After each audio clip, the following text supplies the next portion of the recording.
phản công của Đàm Tùng Vận, người hầu gái trở thành chủ gia đình, nhưng khán giả chỉ nhớ đến nụ cười của Đàm Tùng Vận. Từ một tiểu thư quyền quý trở thành một nô bộc hèn mọn, Đàm Tùng Vận đã dùng những biểu cảm tinh tế để khắc họa cảm giác tan nát cõi lòng khi bị tước đoạt ân sủng. Khi Lưu Tuyết Di quỳ xuống cầu xin hòa giải, câu nói tình yêu của anh không liên quan gì đến tôi của cô đã làm dậy sóng cả cộng đồng mạng. Sự trở lại này không phải là một trò bịp bợm mà là những giọt nước mắt cô cố kìm nén đêm khuya, những chiến lược được cô vạch ra trong nhà kho. Đây chính là điều khiến người xem hồi hộp tột độ khi chứng kiến Hương Phong Lan vượt mốc 100 triệu lượt xem chỉ sau 3 ngày. Đàm Tùng Vận và Tống Nghĩa đều là những diễn viên xuất sắc, nhưng sức hút khán giả của họ lại rất khác nhau. Một người gần gũi và tự nhiên như một cô gái nhà bên, làm bừng sáng cuộc sống thường nhật. Người kia với diễn xuất chính xác và cảm động, lại thiếu đi nét quyến rũ ma mị, thu hút người xem. Việc bỏ lỡ cơ hội hợp tác với Đàm Tùng Vận có thể khiến Thành Lỗi bỏ lỡ một cơ hội vàng để bứt phá. Xét cho cùng, một cặp đôi diễn xuất ăn ý cũng giống như phản ứng hóa học, thứ bạn chỉ tìm thấy một lần. Bạn đã bao giờ gặp phải tình huống hai diễn viên đều xuất sắc nhưng cặp đôi lại thiếu một điều gì đó chưa? Việc tuyển chọn diễn viên cho một bộ phim truyền hình gần đây đã khiến nhiều khán giả phải đau. Ban đầu, đoàn làm phim muốn Đàm Tùng Vận và Thành Lỗi đóng cặp, nhưng do lịch trình bận rộn, Thành Lỗi đã rời đi để tham gia một dự án khác. Cuối cùng anh được ghép đôi với Tống Nghĩa. Giờ đây, khi bộ phim đã lên sóng, nhiều người bình luận sẽ thật tuyệt nếu Đàm Tùng Vận đảm nhận vai diễn này. Đàm Tùng Vận là một nhân vật khá đặc biệt, diễn xuất của cô ấy mang đến sự ấm áp tự nhiên như chị gái nhà hàng xóm luôn ở bên cạnh động viên bạn. Từ phim cổ trang đến phim gia đình hiện đại, cô ấy luôn khiến bạn tin rằng mình chính là nhân vật. Tôi nhớ một bộ phim cô ấy đóng, những cảnh đời thường như nấu ăn, dọn dẹp nhà cửa trở nên vô cùng chân thực và ấm áp. Khả năng thổi hồn vào cuộc sống đời thường này không phải diễn viên nào cũng có. Nhiều người trong ngành chia sẻ rằng những bộ phim có cô ấy tham gia hiếm khi phải lo lắng về rating, nó giống như một tấm lưới an toàn vậy. Song Y cũng là một diễn viên tài năng, điều đó không thể phủ nhận. Những cảnh khóc của cô ấy vô cùng cảm động, nước mắt cô ấy tuôn rơi tự nhiên và giàu cảm xúc. Khi đóng cặp với Thành Lỗi, những cảnh thân mật của họ vô cùng tự nhiên, với một số cảnh ngọt ngào đến mức khán giả không thể không trầm trồ.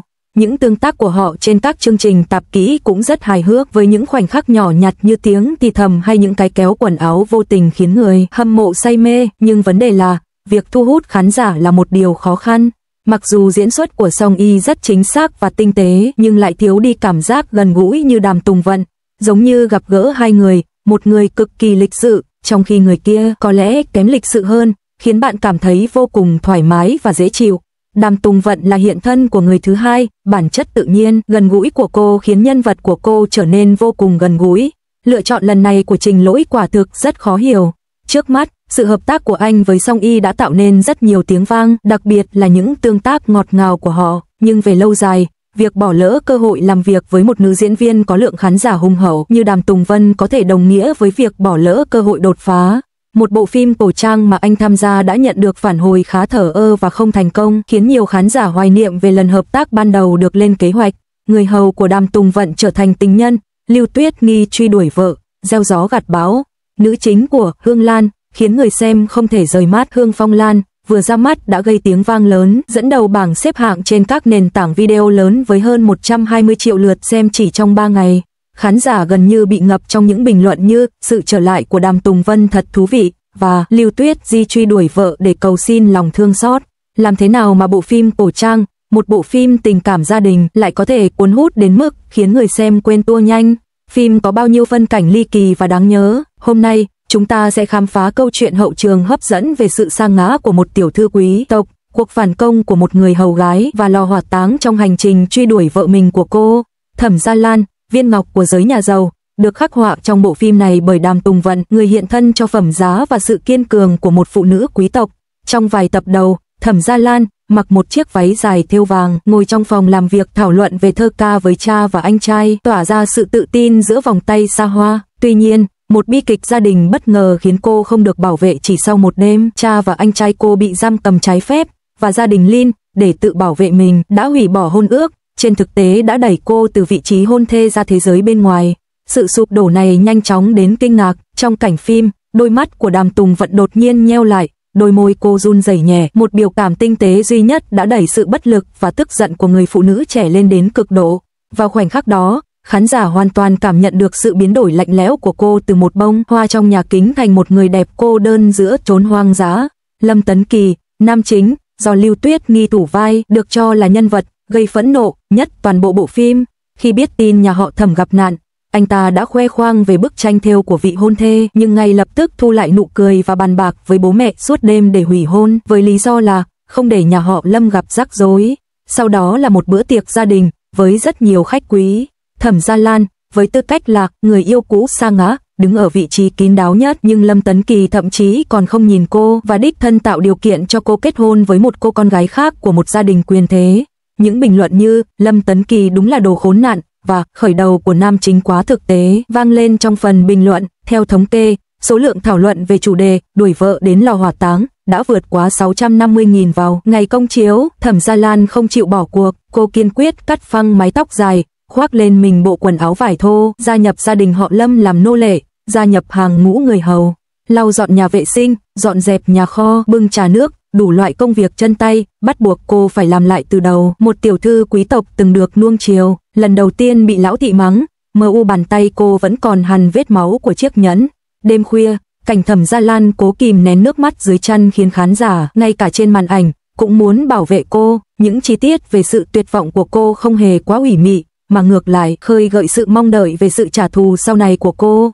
Làm hầu gái không phải là chuyện đơn giản, Thẩm Gia Lan phải đối mặt với những âm mưu của đồng nghiệp, và bất chấp những bất lợi, cô vẫn sở hữu một lợi thế tiềm ẩn. Trong một vụ trộm bếp, cô đã dựa vào những kỹ năng quản lý gia đình được học ở nơi ở cũ để xác định chính xác kẻ chủ mưu đằng sau vụ trộm và giải quyết mâu thuẫn bằng lý trí và tình cảm. Trong mối thù gia đình này, Thẩm Gia Lan không chỉ thụ động chịu đựng mà còn tích lũy lòng tin và mối quan hệ thông qua từng chi tiết nhỏ. Chỉ sau 5 tập phim, Thẩm Gia Lan đã được thăng chức làm hầu gái trưởng, có thể quản lý nông trại và nhà kho, khiến ban lãnh đạo cấp cao của gia tộc họ Lâm bắt đầu chú ý đến cô.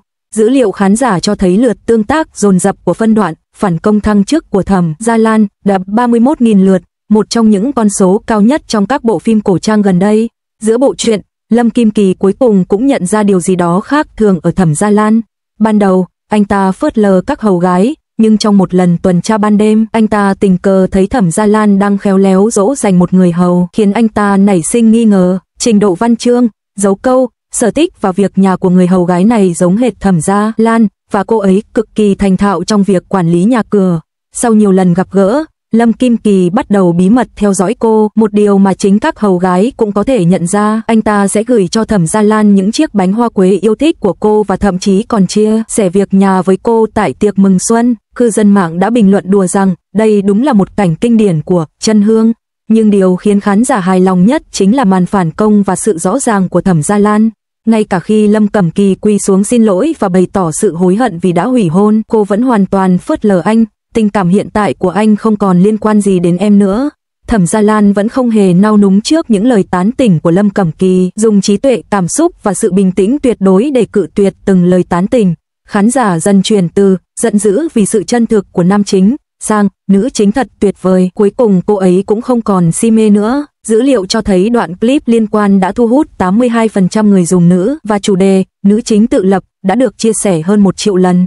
Cao trào của bộ phim đến khi Thẩm Gia Lan xóa bỏ mối thù của gia tộc, che giấu thân phận trong gia tộc Lâm. Cô thu thập chứng cứ và âm thầm tiếp cận những nhân vật chủ chốt, cuối cùng phát hiện ra một âm mưu liên quan đến những nhân vật chóp bu của gia tộc và kẻ thù bên ngoài. Tại một cuộc họp của gia tộc Lâm, bản thân Lâm Cẩm Kỳ cũng bị cuốn vào vòng xoáy hỗn loạn.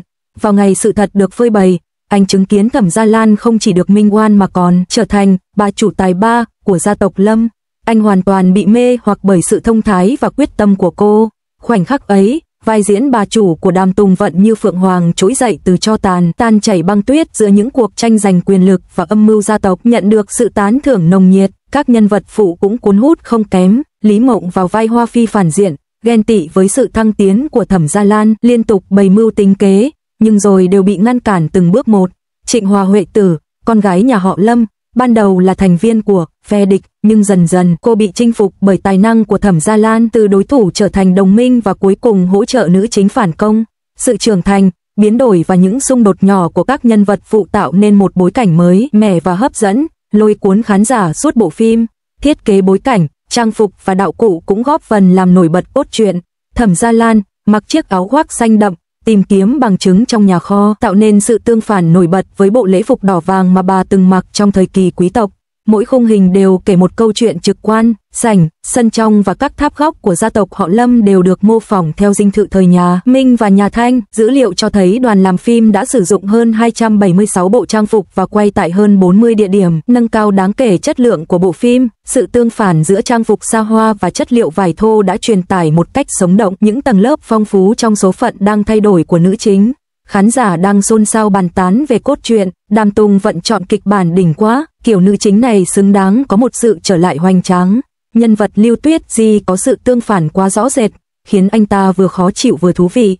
Một người hâm mộ phim cổ trang thậm chí còn bình luận: tôi mới theo dõi bộ phim này được 1 tháng, sự kết hợp giữa thể loại phim gia đình và cốt truyện cảm động thật sự mới mẻ.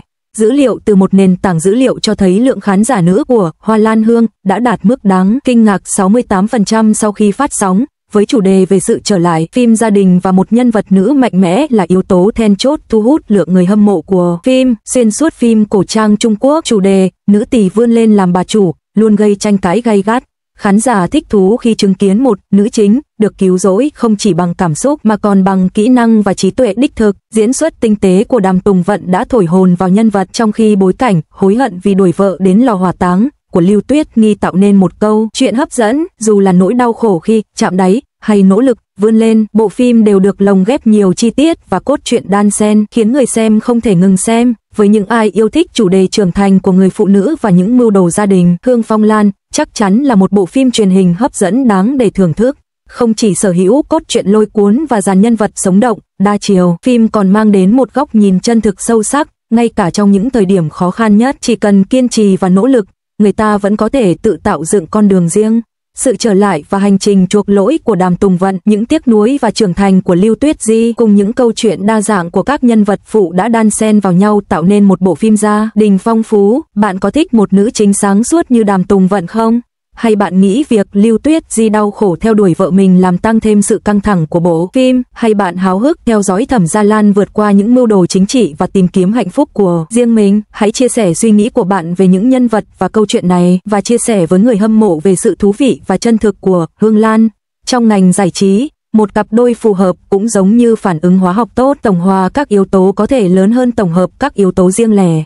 Nhiều khán giả cho rằng cặp đôi chưa thành hiện thực Đàm Tùng Vận và Trình Lỗi là một sự kết hợp đặc biệt ăn ý. Giờ đây, có tin tức cho biết công ty sản xuất sẵn sàng hợp tác lại với họ, miễn là lịch trình của họ phù hợp. Điều này thật thú vị, biết đâu một ngày nào đó chúng ta sẽ được chứng kiến họ diễn xuất cùng nhau. Bạn có nghĩ các diễn viên nên quyết đoán hơn nếu có cơ hội như vậy một lần nữa không? Suy cho cùng, việc hợp tác ăn ý rất khó tìm. Nếu bỏ lỡ cơ hội này, bạn sẽ không biết khi nào cơ hội tiếp theo sẽ đến. Khi xem phim truyền hình, bạn thích cặp đôi diễn xuất nào hơn? Cặp đôi với diễn xuất chính xác và hoàn hảo hay cặp đôi mang lại cảm giác gần gũi và tự nhiên đến khó tin?